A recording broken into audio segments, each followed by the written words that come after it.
as usual ahe nyine Apex TV amazina maita ADB the entertainer of course nimana hondo kusiyaho base reba bakubamba abari mu Western Uganda East Africa n'abaramahoro of course ndiko kuretera ahe nyine Apex TV tufuringa mukutijya burijo that's YouTube Facebook Twitter n'abaramahoro ikigambo Apex TV UG hamwe na ADB the entertainer right now na funo mwishungo ndijo of course nyenda kubona inshinga na bunangambira kidi kitambara kita music yeta ari kirenkahi akina zankahi na bucimo chone na kwa chiro kitinisa na nye nakira uti inside B lamusya barimba turi right now of course abarimba tureba Apex TV mwena nabaramusya kandi nabashemerwa ntubakunda munonga itwe nkabeshongozi kandi nimbagira ngo nanye kenyine kanye ko muntu nimbakunda kandi nimba salute ori kubakunda nuwoha nabanye Tarek Zanda July omubito akakoshongoro ngabyeshongoro kina akeshongoro byeshongoro ka aketorora narona bamwicirize kuba umugisha rirya bizoba rimwe iwe muntu we oryamwereberi we wenka nane binde nkase froza antwarayo nibyingi. Okay. Gospel na muhari mu albums zo kugira ngo ugwa ine album yemwe ibiri bishatu ninga biryo mbintu byasacuraho. Album neberi everywhere. Okay. Azurungazi ni music no music kokwezo generalizinga ohiro kugira ngo warho asacura na gospel konka almost ebintu binje mbambishana. Okay. Mweni yo ine ka albums zinkazinge. Nyine album zinkishatu ninjera sofa. Ukatanga kari yari kweshongora. Mweno manje ryari katanga ryari EDB. Okubaje serious hata ni 2010 mwenda 2010 nijani nke 2025. Okay. Aha watankana kishongoro 2015 nkatankana bweshongoro buryokwe bwinjara bwamureke kutina hariyo matema gwa magaraganje then aho za ketorano ho zatahiremo zabweshereko ampora up to now 2010 soferi netambure kurwa July 2010 sofate kubi buko batkorire hebi tkorire mu bintu bitari mwe na mwe atkorire mu concert atwashoreza mu music akwa twaza ko 2010 ni teka shuize mbiyeshongoro actually nkabena yes concert ikatambure concert ikabetine shonga mukama katwereze mbabazi yatambaraje. Okay. So when had right now to expecting ekikurwa July after concert ogwergireho ebyeshongoro byo harimo collabos byeshongo byo kozere yes nanoha kozere mu collabos ibiri umwaka wo by the way so fabyagira ma radios na videos bas kozere enkozere mu collabos ibiri ayimwe kajikora na Agnes.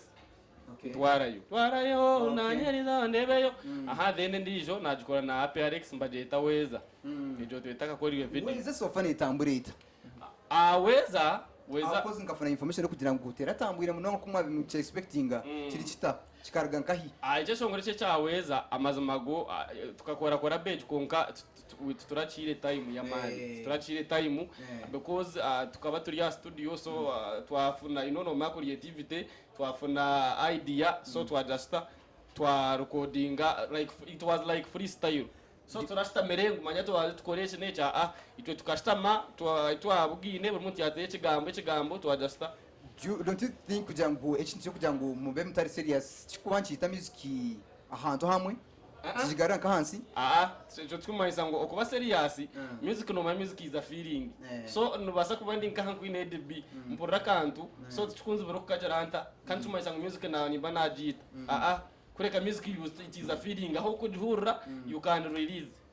So from Western music or mu Western Uganda mu gospel mostly nico kureba ikintu kugira ngo nkiburamo nyoni ndeba music cyo nce kwetendesa nayitenge ibintu byinji konka nyoni zagambo bice cyo kubanza nayitenga akasente akasente kugira ngo kore videos zo murembe music EDB no bunakora music ebonire nkaguma mukambi yame nayo torajmanyi so cyo cyimasa neza kubetanyamba so music nenda sente nenda promotion na nebinde bikugendera uko. Okay. So no je ibintu byo bikubura mu byonko mu Western Uganda just nyoni ndeba byo bikubura mu nkanye nk'omuntu because umuntu wafuna akasente ukakora video ukakora audio dore birungi ukagenda ukapromotinga abantu bamanya music then ofuna feedback so fa bakugira ngo uturisinye nk'abantu nkaba bana abakwasira nko mu Western Uganda abakugira abantu aba at least bari bateka music ya Western Uganda on mission ni nkaba habo kugira nyoni basa kuteka first first four currently nyo currently chinkuri yo music ya western most especially ya gospel buri muntu gwe nari nakora ubucweka ihembe Yes. so buri every person noreba ngo narete cyeshongoro cyesiya oreba najirata Tibyen nugu kukirango.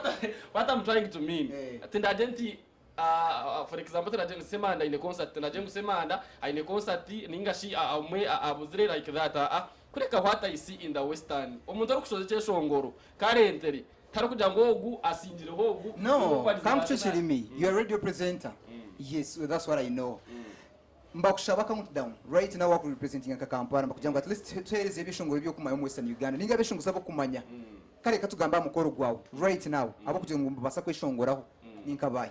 abo kwasa kwishongora mukuru ngendo ncengeje bwana EDB Those 4 artists abo kumanya. Just katugamba mukoro gwawe. ata no manya am western yitweje enyuma ho okoshanga ntubara muhozi tubara bingana atubara mera simwe tubara muba ape Alex tubanora aba Lilian basa so abantu mwe n'umuntu kujya no bayo baba sounding at first but this time it is different Mr. EDB this time umumana atirije shongora ryo ko otakumanya no kumanya kongore yebakiri kiri umbanzo rebakizesta so oyiro kudango maybe bari bakatanga bakazaho misho bargayo bari bamwe batakarireyo that's why maybe baguma bakiri like ahead yagume kibuzo naguma nakira barabona cyabara by the end of it ntubatu wow of course created views zo muntu kuko kwana studietera ngambira so far because twa wagikozere it was when July kwa mushanju igiye kwa mna ha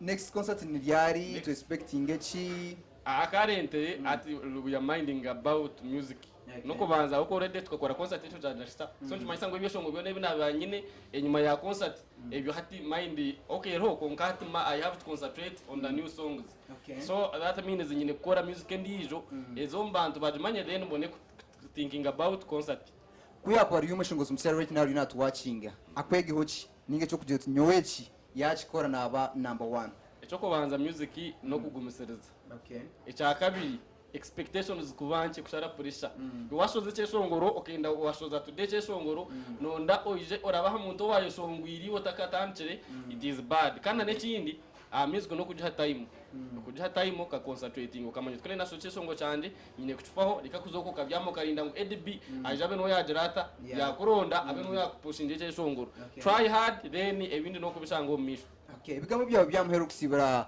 abarebi ba Apex TV right now bigambo byanje byahamuheru ni nsima management ya Apex TV yebare kuteka hito nkabeshongozi akanda nabafana zabari no batureba kwa heru amazima tubajangu tcyo turete ibintu binje munonga kucaro mwako gutaka hwire ndiyo nini nteka kora yo like 2 songs so fechu mwecha chahwire sigize time yacho kikaba released so I'm expecting ebintu binje munonga akande bitkumanya ngo biza kubakora kandi bakunde music yitu achano zitu no basako Rwanda music yanje iwe just no Facebook YouTube